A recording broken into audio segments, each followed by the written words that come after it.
When blood slides are prepared, they start to agglutinate, and when it's repeated, the results are the same. What caused this? A. Mycoplasma pneumonia. B. Warm autoimmune hemolytic anemia. C. Thrombotic thrombocytopenic purpura. D. Paroxysmal nocturnal hemoglobinuria. So I'll let you answer this question, and then I'll explain it in 5 minutes.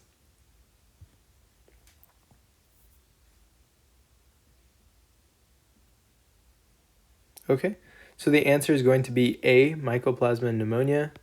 So in this case, we have autoagglutination of red blood cells. So essentially, when the lab collects these red blood cells and they lay it on a slide, this is a typical complication where the red blood cells essentially stick to each other. So it's very common, and so the first thing to do is repeat it.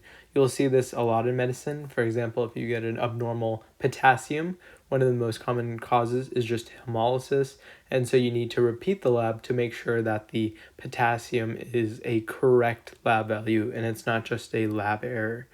And so faulty technique is the cause, and so the thing is, it can be also due to other causes, such as cold agglutinin, which can either be idiopathic, meaning that we don't know what caused it, or it could be secondary due to mycoplasma pneumonia or infectious mononucleosis. So both of these can have these floating around and cause red blood cells to stick to each other. So this is a problem because if it sticks to each other, then you essentially have a false red blood cell count. So how they count red blood cells, if it sees this, it might count it as 1, right? Or it counts it fewer than if it was counting red blood cells individually. So essentially it'll give you a low hemoglobin count when in reality this is just a false reading. And so that's why it's important to think about it. So the other answer choices, so for this one, essentially you have red blood cells stacked like a bunch of coins, and so that's how it's different from this one due to mycoplasma pneumonia. This agglutination is kind of like a bunch of grapes, and it's stacked like this, but in this case for Rolo, you essentially have it stacked vertically. And so this is how these two would be different, but mycoplasma pneumonia doesn't cause this.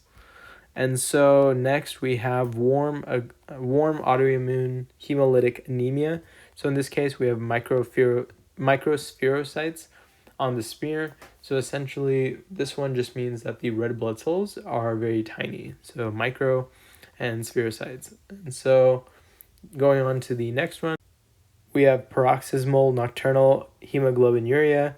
So for this one, we have hemolysis of the red blood cells, and because of that, you have the red urine.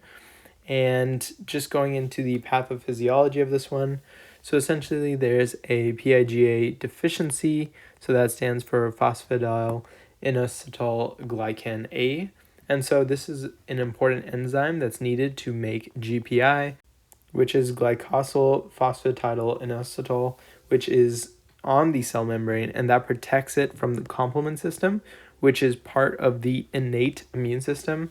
So the other thing is there's proteins that protect the red blood cell from degradation. So essentially the innate immune system is just a very rudimentary system that can help protect the body by seeing if there's for example, a matching flag. And so that's what these proteins are on the red blood cells. And if the flag matches what the innate immune system is looking for, it doesn't destroy it. But if it sees something that's not matching, or it's missing the flag, for example, flags being an analogy for the proteins, then it'll automatically destroy it. And so in that way, it can destroy any viruses or any bacteria that it comes across.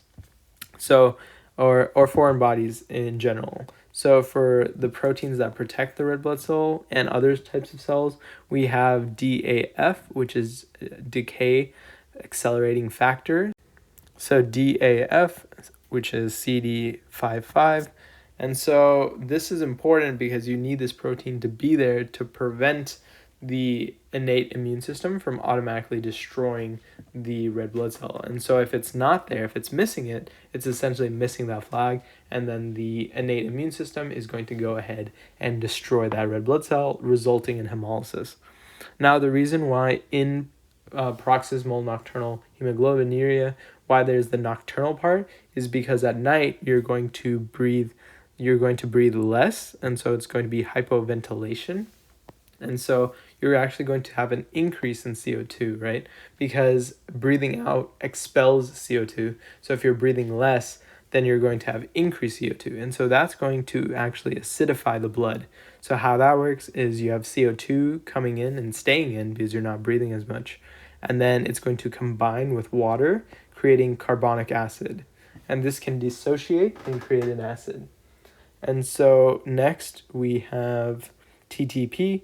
And so in this case, on the blood smear, you'd actually see schistocytes.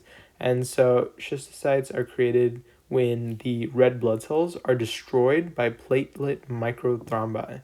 And so for this question, just recapping, essentially, we have agglutination of the slides. And so they can give you a different type of question where they give you the clinical presentation of a patient with this, and then when they do the blood smear, they show that the red blood cells are agglutinating, and this would just clue you in that it's probably mycoplasma pneumonia, or it could be mycoplasma pneumonia. So I hope that helped, and thanks for watching.